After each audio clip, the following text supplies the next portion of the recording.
नमस्कार, KH live Himachal में आप सभी का बहुत बहुत स्वागत है और मैं हूं आपके साथ खुशबू कौंडल। आज हम हिमाचल की राजनीति और ब्यूरोक्रेसी में हुए उस बड़े खेल की बात करेंगे जिसने रातों रात पावर का पूरा बैलेंस बदल दिया। जी हां, आधी रात को सुक्खू सरकार ने दो बड़े आदेश जारी किए हैं। एक तरफ राज्य के सबसे सीनियर IAS संजय गुप्ता को प्रदूषण नियंत्रण बोर्ड का नया चेयरमैन बना दिया, तो वहीं रिटायर होते ही पूर्व मुख्य सचिव प्रबोध सक्सेना को बिजली बोर्ड का चेयरमैन बनाकर सरकार ने सबको चौंका दिया है। और खास बात यह है कि दोनों को मुख्य सचिव के बराबरी का दर्जा दिया गया है। अब सवाल यह है कि ये सिर्फ नियुक्तियां हैं या फिर इसके पीछे कोई बड़ा पॉलिटिकल मैसेज छुपा है। क्या ये IAS पावर गेम का नया चैप्टर है? और सबसे बड़ा सवाल, अब मुख्य सचिव की कुर्सी पर कौन बैठेगा?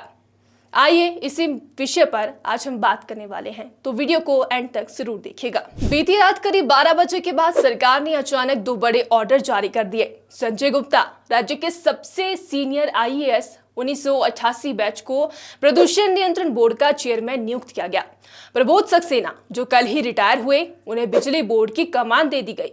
ये दोनों फैसले सिर्फ ट्रांसफर पोस्टिंग की नहीं बल्कि हिमाचल की पॉलिटिक्स और ब्यूरोक्रेसी का नया समीकरण तय करते दिख रही हैं। प्रबोध सक्सेना की बात करें तो ये वही अफसर है जिन्हें सुक्खू सरकार ने मुख्य सचिव रहते हुए 6 महीने का एक्सटेंशन दिया था, यानी पहले से ही सरकार का उन पर भरोसा था। अब रिटायरमेंट के अगले ही दिन उन्हें बिजली बोर्ड का चेयरमैन बनाकर सीएम ने साफ मैसेज दे दिया है कि सक्सेना उनकी फेवरेट लिस्ट में है और सिर्फ पद ही नहीं, उन्हें मुख्य सचिव के बराबरी का दर्जा दिया गया है। ये बात विपक्ष और ब्यूरोक्रेसी दोनों के लिए चर्चा का बड़ा मुद्दा है।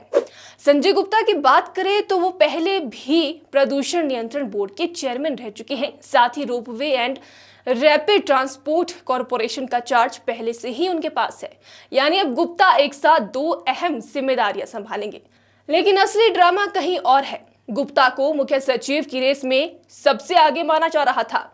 अब उन्हें प्रदूषण बोर्ड भेजने का मतलब ये भी निकाला जा रहा है कि सरकार मुख्य सचिव के लिए किसी और को तैयार कर रही है।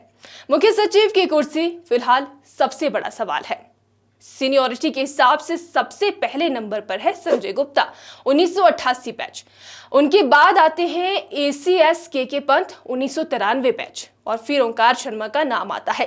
लेकिन गुप्ता को प्रदूषण बोर्ड भेजकर अब KK पंत के लिए रास्ता साफ होता दिख रहा है, यानी सरकार ने अप्रत्यक्ष तौर पर गुप्ता को रेस से बाहर कर दिया है और पंत की ताजपोशी का रास्ता बना दिया है। ओंकार शर्मा भी वरिष्ठ अफसरों में शामिल है, लेकिन शिमला के चीफ इंजीनियर विमल नेगी की मौत मामले में उनकी जांच रिपोर्ट पर सवाल उठे हैं। इस वजह से सरकार और पुलिस दोनों का दबाव बना और यही उनकी मुख्य सचिव बनने की संभावना को लगभग खत्म कर देता है। विपक्ष अब इस पूरे खेल को राजनीतिक चश्मे से देख रही है। सवाल ये उठ रहा है कि क्या सुक्खू सरकार ने अपनी पसंदीदा टीम बनाने के लिए खेल खेला है? क्या सक्सेना को रिटायरमेंट के बाद तुरंत पोस्ट देना इनाम है? और क्या गुप्ता को मुख्य सचिव की रेस से साइडलाइन कर दिया गया है? पॉलिटिकल विश्लेषक कह रहे हैं कि ये फैसला सिर्फ प्रशासनिक नहीं बल्कि राजनीतिक संदेश भी है। सीएम सुक्खू एक तरफ ब्यूरोक्रेसी में अपनी पकड़ मजबूत कर रही है, तो दूसरी तरफ विपक्ष पर भी ये दिखाने की कोशिश कर रही है कि सरकार पूरी तरह नियंत्रण में है। अब जनता के लिए इसका मतलब क्या है? सक्सेना के पास बिजली बोर्ड है, तो क्या बिजली दरें कम होंगी या बिजली सप्लाई सुधरेगी? गुप्ता के पास प्रदूषण बोर्ड है, तो क्या प्रदेश में पर्यावरण और विकास प्रोजेक्ट्स का संतुलन बेहतर होगा? लोगों की उम्मीद यही है कि ये नियुक्तियां सिर्फ पावर गेम तक सीमित ना रह जाए, बल्कि इनका सीधा असर जनता तक पहुंचे। तो दोस्तों, आधी रात का ये फैसला हिमाचल की ब्यूरोक्रेसी और राजनीति दोनों में बड़ा भूचाल लाता है। एक तरफ सीएम सुक्खू ने अपने भरोसेमंद लोगों को तगड़े पद देकर ताकत का मैसेज दे दिया, तो दूसरी तरफ IAS लॉबी में अब नई खींचतानी शुरू हो गई है। अब सबसे बड़ा सवाल यही है, मुख्य सचिव की कुर्सी पर कौन बैठेगा? क्या संजय गुप्ता का गेम खत्म हो गया?